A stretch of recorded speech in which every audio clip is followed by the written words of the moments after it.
I wasn't planning to make another tape, but while my mind is on this subject, I thought I'd explain a few more things. Um, the Rabbit are very secretive and they disrespect freedom of the press. They seem to absolutely hate it. But they're gifted with communication arts. That's their strong point. And they're also very into the occult.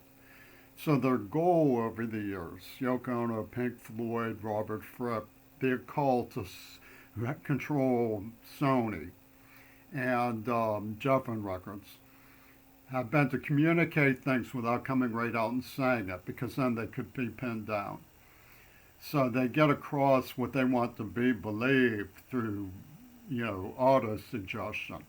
And this, of course, was one of the things that the ravenous animals and the Beatles were doing, spreading lies about love while, having no intention other than to blow up and subordinate our culture. They took me, tortured me, and wanted to subordinate me to a symbol, KC, which is their swastika, their royalist swastika. They made up all sorts of laws. And for such a commodity broker as the Broadway musical of Hair and their original cast, working with Penis Gabriel and his attorney Amanda Harcourt, to make a huge stink about what was nothing but a one night stand is to say the least peculiar, even when you don't take into consideration the war game clock to the AIDS attack that they were using as an arc, symbolic covenant of special relations between the races in agreement to use these weapons to thin down the number of people, supposedly to stave off disaster. But they made no attempt to stave off disaster. They were never interested in staving off a disaster until at the last minute and the breaking point they wanted to pull this. And they actually forced the breaking point in order to do that. They're liars. They're shrewd liars, but they're also very competent. If you look at my relations with King Crimson, there was a person who matches the description of a person with a peculiar name of Carl, Karl, of being from The Exorcist, being absolutely gifted at ostracizing people and making them feel pain as a child, being unwanted. He brought my nephew to tears this way. They had a game called Ditching Somebody and so forth. I mean, they were really sick, cruel, parochial types who tried to create a mentality of like dominating who was in and who was, what Greg Carl would say, purposefully excluded. And the way to get sort of borderline included was to be into King Crimson. Now, I was dislocated from torture, terrorism, brutality, and abuse, but part of my brain continued functioning, which of course the louts in King Crimson wanted. So my honest capacity as a now deaf and traumatized person latched on to the special things that King Crimson would occasionally do. I had a copy of the Night Watch from the National Gallery on my wall when I was a child and so on. In fact, one of the terrorists who really tortured me and made me super vulnerable to being obedient due to the snarling, defamatory things that he would do.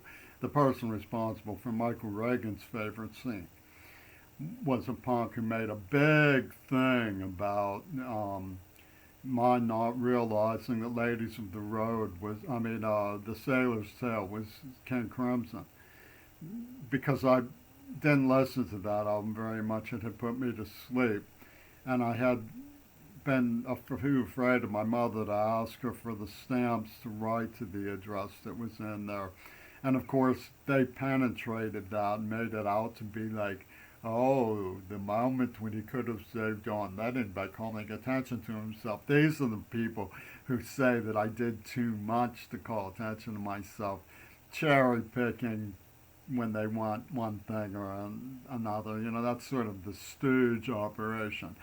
They were behind the envelopes of yesterday, in other words. and they wanted me to write to them so they would be able to watch closely and make sure I didn't understand them, which they did anyway.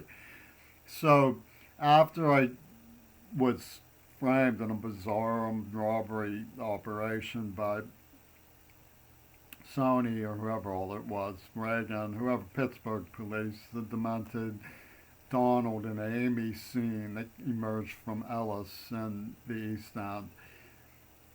I hitchhiked from Pittsburgh to St. Louis as though following the only idea that was in the comatose part of my mind, which was to hear Robert Fripp play his guitar. And I left, went to my grandparents, and went home. I mean, I didn't bother him. I mean, he made a stink that it was something. It wasn't. I was just a wayward fan who wanted to hear him play. But I had some aptitude for knowing what was going on in that, person's careerist mindset, and got lured to the Claymont Society, where I picked up on some things that they wish I hadn't, and got lured again to Mount Desert Island, where this man who was talking about a scheme to transform the human race by injecting the blood before AIDS started was running this Two Virgins Pussy Bowl operation, a Gestapo lover. He made no secret of his admiration for Goring, working with the NAACP in promotion of the eugenic